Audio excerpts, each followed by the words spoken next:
Hello, all you awesome people out there, and welcome back to the Geek Visits podcast. I am your host, as always, Hoover. And is this a video? Yes, this is a video. This is our very first Geek Visions video for the YouTube channel, Geek Visions Entertainment. We're moving on. I told you it was happening. I told you we was going to do it eventually, and here we are. We're doing it. Our first video for Geek Visions as we move into the YouTube aspect. Because I mean, if you're gonna have a podcast based on the big three of visual media, that being sound and video, you should probably do some video stuff with that as well. So that's what we're doing. That's what we're doing here for this video here, our very first one here on Geek Visions Entertainment. So if you didn't know, I've been running the podcast for about a few years, and we're now crossing over to video. So be sure to check out all of the audio exclusive episodes that I have, about a good 2 years of stuff I've been doing just over in the audio only realm as we now move on to video, as we're going to have both of these going from here on out. And this is our flagship. This is basically our flagship program here on Geek Visions, which is, of course, the news drops, where we bring you the news stories from our big three, that being film, video games, and television. We're going to inform you of the goings on within the realm of that. So, of course, before we get started, this is something I'm going to have to get used to here. Before we get started, please be sure to like, comment, and subscribe. Get in on the ground floor of Geek Visions Entertainment. We don't even have any art up just yet. We don't even have any art up just yet. I'm working on that. We're going to get that handled pretty soon. But I figured just getting started and getting going was more important than all the setup. So we'll get that going first. I just needed to get all this going. So that's how far on the bottom we starting out with all this. That's how ground floor this is. We don't even have artwork up on the YouTube channel yet. So please be sure to follow, like, comment, subscribe, and let me know how I'm doing. I very much appreciate it. With all that, let's get right into what we're talking about here today. So on the film side, we're going to be talking about a huge update on the writer strike, as that just came to an end. We'll also be talking about some trailers. We're talking about a upcoming adaptation of the video game Stray, and the box office performance of Expendables 4. On the video game side, we will be talking about Sony's state of play. We'll also be talking about a few exits from a few big video game studios. And we'll talk about something that saddens me very much.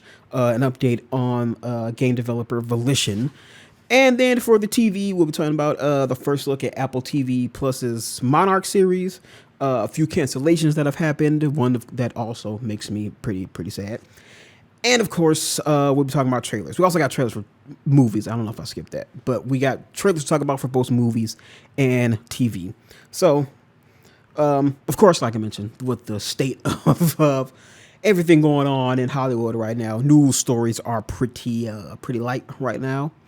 But we got ourselves a big update on that. So that's what we're talking about here on this edition of News Drop. So without further ado, let's drop right into this news, shall we? Sorry, my light's getting weird. I got most of my light is just coming from a window, and the sun's going down. So that's why I was like, I gotta record this pretty quickly. All right, now that we got those adjustments out of the way, all right, let's kick things off as usual with our film portion. So it was announced on September 26th that the WGA, the Writers Guild of America, announced that after 148 days of work stoppage, that the writer strike at least, will be coming to an end. The WGA and the Alliance of Motion Pictures and Television Producers agreed to a tentative deal that will allow the writers to return to work. The deal as a whole will have to be agreed upon in full by the union. The voting will happen between October 2nd and October 9th, which is still going on at this point. It is October 5th. So some of the agreements that on this tentative deal are going to include, of course, increased compensation, which is, of course, a big thing there, and minimum requirements for the writers' room, based on episode count, and, of course, the main thing that was the big problem for all of this, banning AI in writing and rewriting for it to be a requirement, as well as forbidding studios for requiring AI to be used in writing. An interesting caveat for all of that, though, as it was put in that, however, it does allow writers to use AI in a way that they deem acceptable, but they do have to get an okay from the studios in which they're working with. So both the writers and the studios have to come to an okay that it's okay to use, as long as the writer themselves deem it's necessary. So an interesting caveat on there, is it's still something that can be used, just not to the detriment of the writer at the very least. All right. Meanwhile, of course, the actor strike is still ongoing. Though with the writer strike now over, it does seem that the agreement for them is on the horizon. I think it was announced today that talks haven't ended. They're still going, and they're going to continue at least throughout the weekend. So we might have a resolution on that by the start of next week. All right. So moving on, this kind of threw me off. The very recent game, Stray, is apparently getting a film adaptation. Stray is a third-person action game where you play as a cat in a decaying cyber city, and literally just due to that, you should probably guess how popular the game was. You're playing as a cat. Fucking internet loves that shit. So, the game honestly only released last July of last year. So for it to be getting a film this early, it's kind of surprising. That's what threw me off. Also, something I did not know about this from the start is that actually the animated film is going to be coming from Annapurna Animation, which is the film division of the studio that actually produced Stray in the first place, Annapurna Interactive. So they're all under the same umbrella. So, which I didn't know that. That was very interesting for me. All right, next up, the fourth Expendables film released on September 22nd, and it has had extremely diminishing returns in the box office. The film only made a measly $800 million in its opening weekend, which is the lowest in the franchise, and it came in second to The Nun 2, and The Nun 2 was actually in its third weekend. And a bit of a recency update, if you'd thought that was bad, it also got beat out by Paw Patrol the movie that just recently came out, and it beat that in the box office as well. Even though, of course, Paw Patrol is a new film, but Expendables was thought to at least have some legs, and it even got beat out by that. And of course, one is a little bit more age appropriate. One is of course, for kids. Expendables is a big action film, but still, the fact that it got beat out by Paw Patrol is something. But I guess you shouldn't be too surprised. Paw Patrol is an entertainment juggernaut, if you didn't know.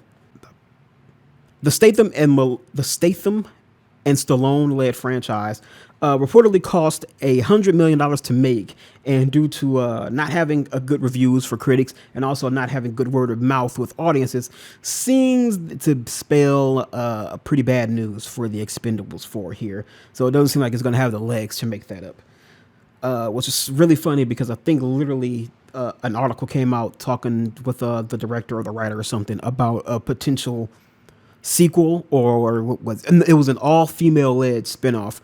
But clearly, with the results of this one, I don't think more Expendables is probably a top priority for the studio right now. So we'll have to wait and see. But yeah, a more recent story here. It was confirmed via Deadline that Marvel Studios will begin taking pitch meetings for their X-Men film this fall.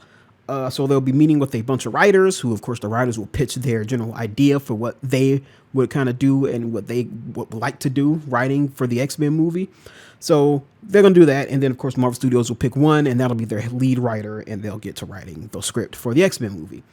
But Marvel is going to take their time with this one, as there's no date for the X-Men film just yet. And it's suspected that they're going to make their choice at the top of 2024. But this is, of course, great news because this is the first X-Men news we've gotten in a very, very long time. So I'm very happy for that. Of course, now that the writer strike is over, it seems like, a lot of people might be chomping at the bit to get at this one. All right, so let's talk about some trailers. So first off, we got the first trailer for Aquaman and the Lost Kingdom. In it, we see Arthur, who is fully grown into his role as the king of Atlantis, and he is also now a family man. He's a father now. But all of that now is threatened with the arrival of Black Manta. I was finna say Black Adam by Black Manta, who gets a hold of the dreaded Black Trident, which gives him which enhances his abilities and whatnot. So Arthur now has to team up with his brother and the villain from the last film, Orm, aka Ocean Master, in order for them to both save their home. Aquaman and the Lost Kingdom stars Jason Momoa, Patrick Wilson, Abdul Yahya Mateen, Amber Heard, and Nicole Kidman. And it releases in theaters on December 20th. All right, next up we have The Wonderful Story of Henry Sugar. It's an adaptation of the Roald Dahl story. In it, Henry Sugar tries to learn from a man who claims he can see without the use of his eyes. And he's going to use that in order to cheat at some gambling. So The Wonderful Story of Henry Sugar stars Benedict Cumberbatch, Ralph Fiennes, Sir Ben Kingsley, Dev Patel, and it is directed by Wes Anderson, which you can clearly tell if you see the trailer. All right, and this is actually an older trailer, as this is actually streaming right now on Netflix, so you can go watch it right now if you want to. And finally, for our last trailer, we were talking about Disney's 100th anniversary film titled Wish, and it had its first trailer. So Wish tells the story of Asha, who lives in the kingdom of Rosas. I hope I'm saying that right. And in it, she makes a wish so powerful that the star actually comes to life, which she names Wish. So in it, her and Wish have to work together to take down the nefarious King Magnifico, who is Rosa's ruler. So Wish stars Ariana DeBose, Chris Pine, and Alan Tudyk, and it releases in theaters on November 22nd on Thanksgiving. So that's it for movies. Now we'll be moving on to video games. So Sony put on yet another State of Play earlier in the month of September. I'm not gonna lie, it was pretty disappointing. There wasn't a lot going on there, but we'll talk about some stuff anyway.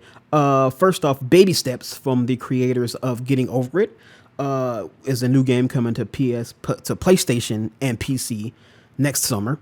They also announced Ghostbusters: Rise of the Ghost Lords, which is a PlayStation VR title coming just in time for Halloween this year on October 27th. We have the release date for Helldivers 2, and that release date is February 8th, 2024. And then we got some new gameplay from Avatar, Frontiers of Pandora. So that's I still think it looks like a friggin' PS3 game. We also got news of a Resident Evil 4 remake DLC titled Separate Ways, and in it you play as Ada Wong, and that's already out, so you can download and play that right now. But the two big things that come from this were news from Final Fantasy VII Rebirth and Spider-Man 2. So Final Fantasy showed off the open world for the first time and teased the fated clash between Sephiroth and Cloud. Also some news, as there are no save imports, so you can't import your save from the Final Fantasy VII Remake. So you're gonna be starting from scratch. You're gonna be starting all the way over for this one. And Final Fantasy producer Yoshinori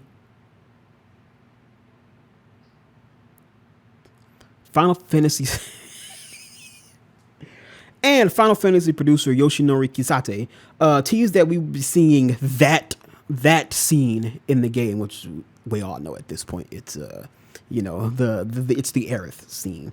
Even I, who had never even played Final Fantasy before this, I know about that one, so I'm pretty sure we all know what we're getting into for that one. So yeah, that was a lot for Final Fantasy VII Rebirth. And Final Fantasy VII Rebirth is releasing on February 29th, 2024. And then the other big thing we'll be talking about is, of course, Marvel's Spider-Man 2. So they showed off some new gameplay. This focused on the expanded map of New York for this game. It's going to be double the size that it was in Spider-Man 1 and in Spider-Man Miles Morales. And you'll be able to seamlessly switch between Peter and Miles in the game. There's also going to be seamless fast travel, so there's going to be no loading screens for fast travel. So we won't get any more of those.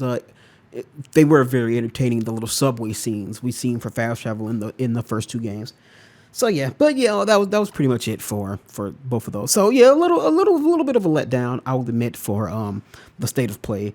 But they did talk about Final Fantasy VII and Spider-Man, so there's that at least.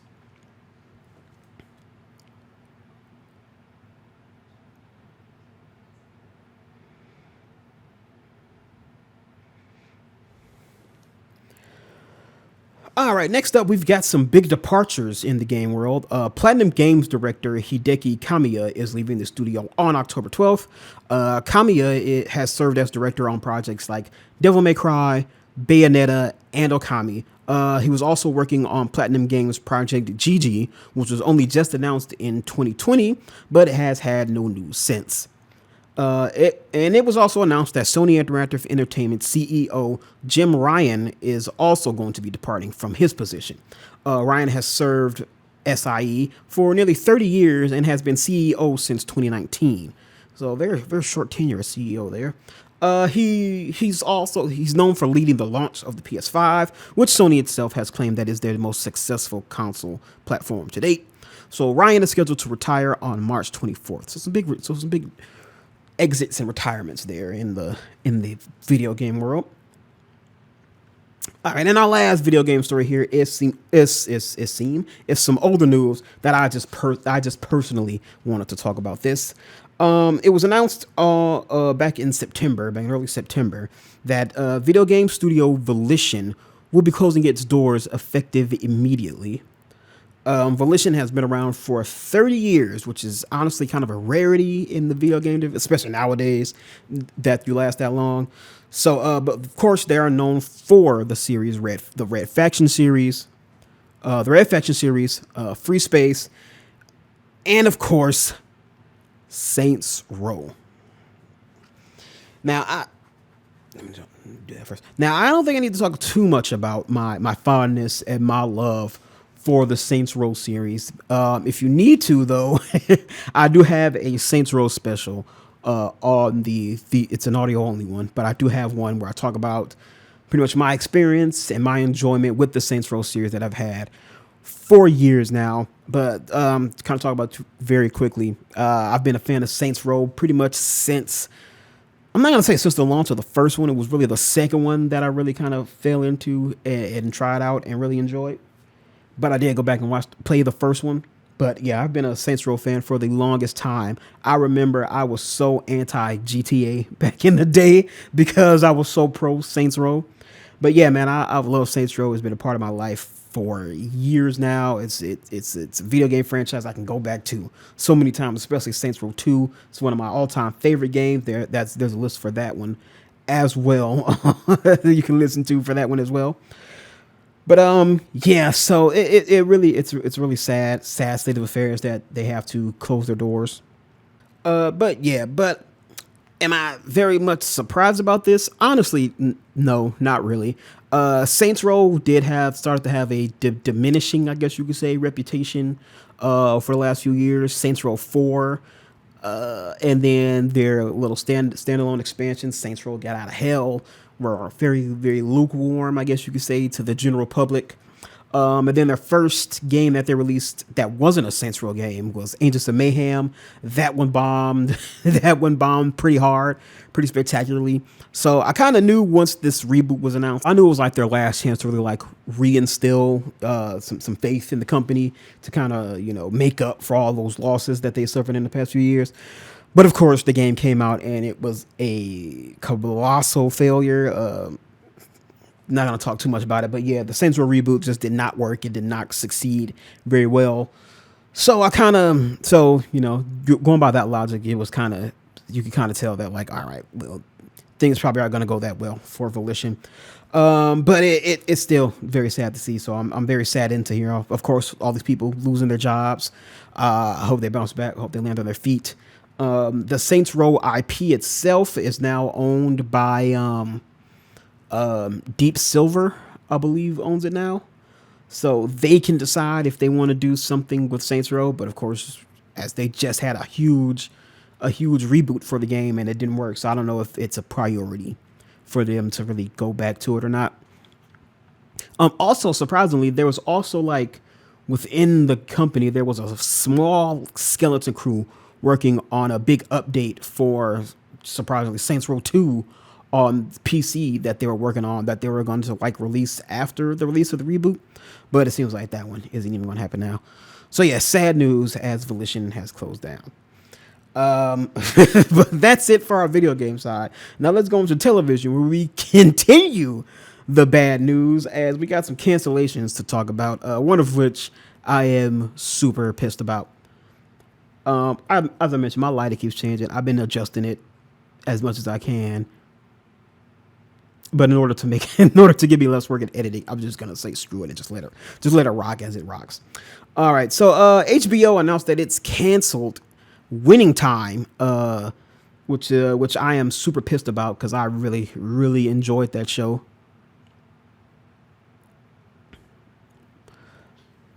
If you didn't know, Winning Time was a series about the 80s Lakers dynasty, the NBA Los Angeles Lakers dynasty that happened in the 80s with like Magic Johnson and Kareem Abdul-Jabbar. If you didn't know, I am a massive basketball fan.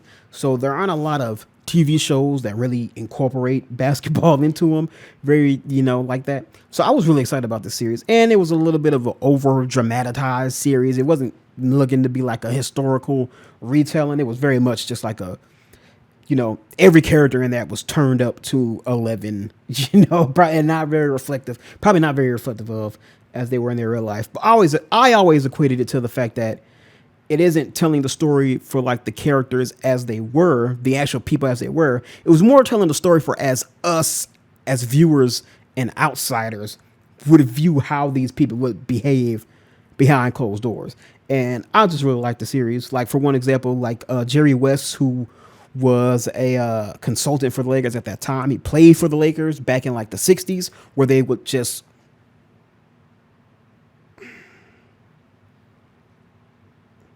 because that shit is it's like all right here now.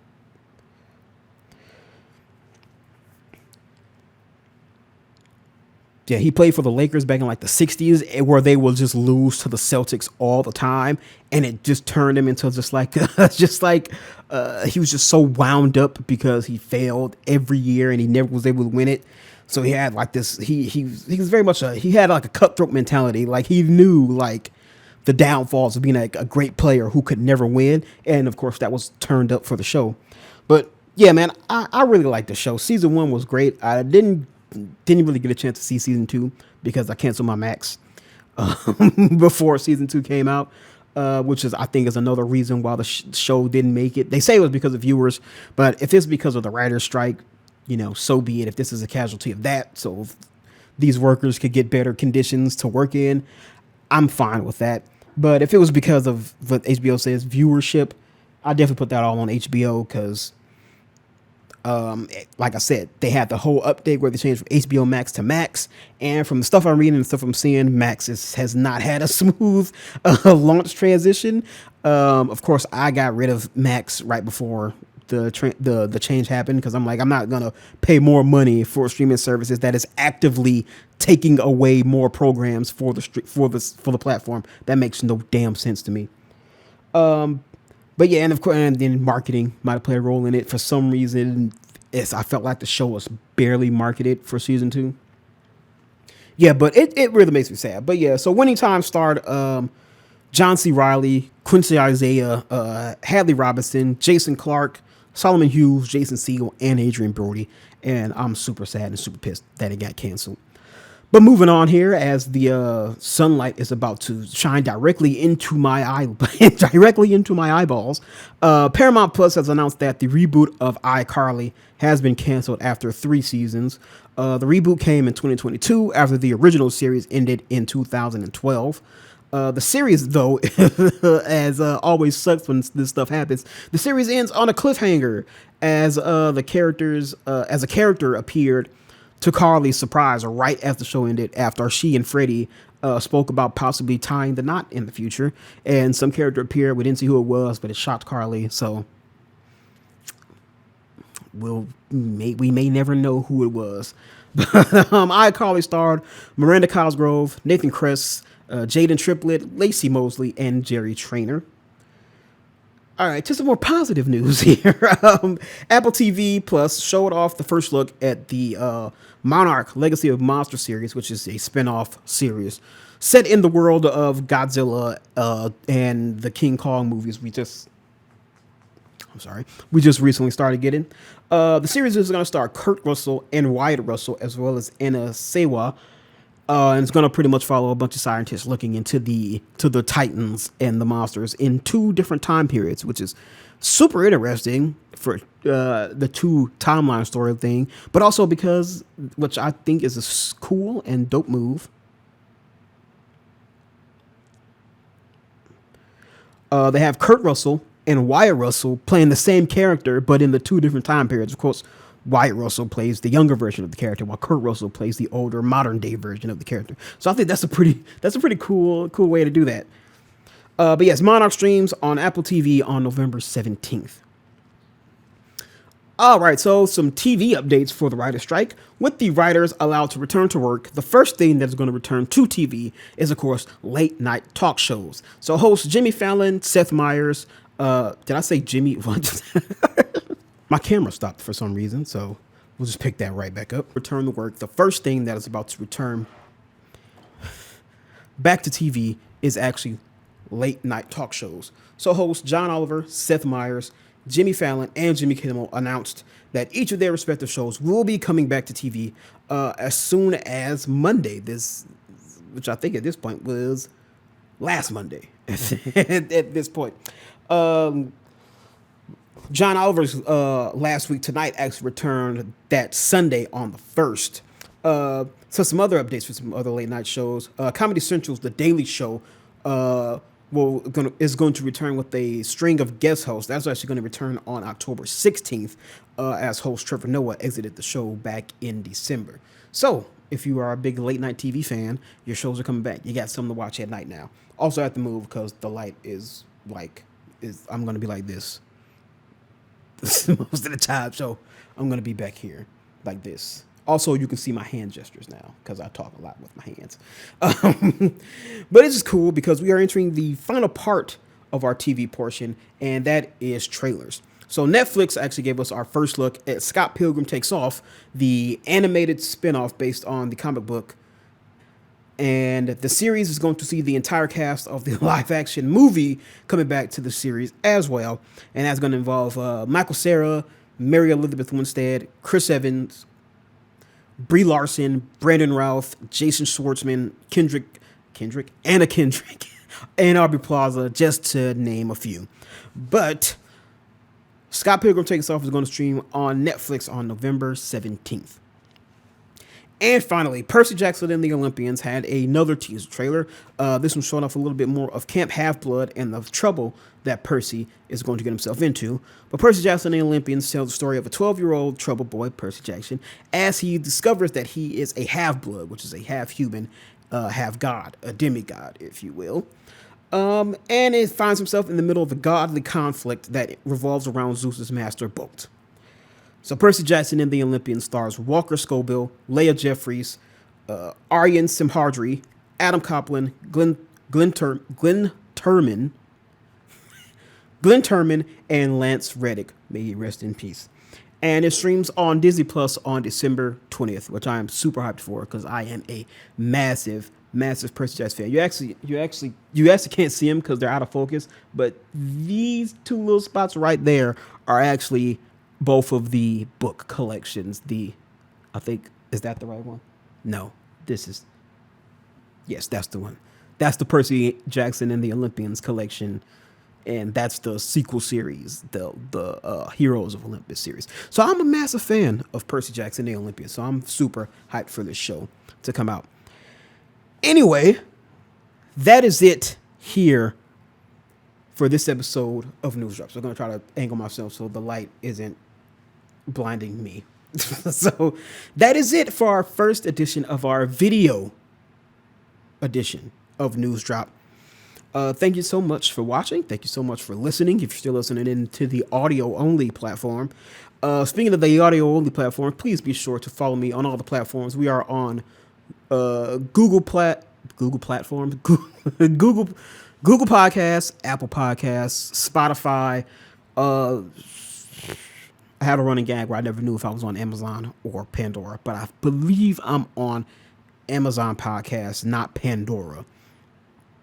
So yes, you find us wherever you pretty much listen to your podcast. Find us on YouTube now. We're on YouTube now at the Geek Visions ENT YouTube page. Get in on that. That's the ground floor.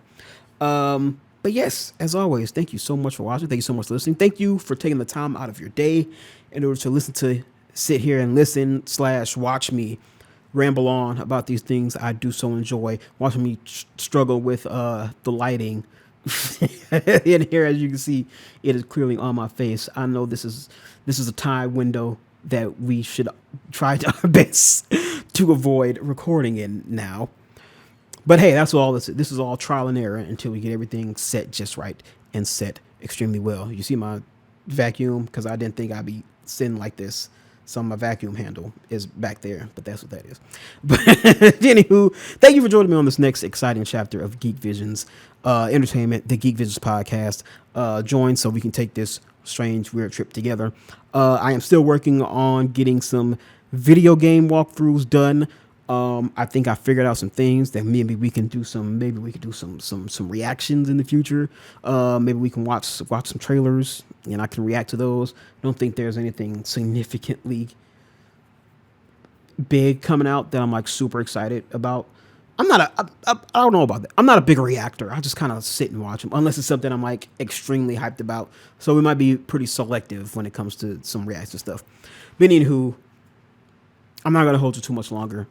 So as always remember to keep playing, to keep watching, and to stay awesome. Until next time, everybody, I will see you next time. Goodbye.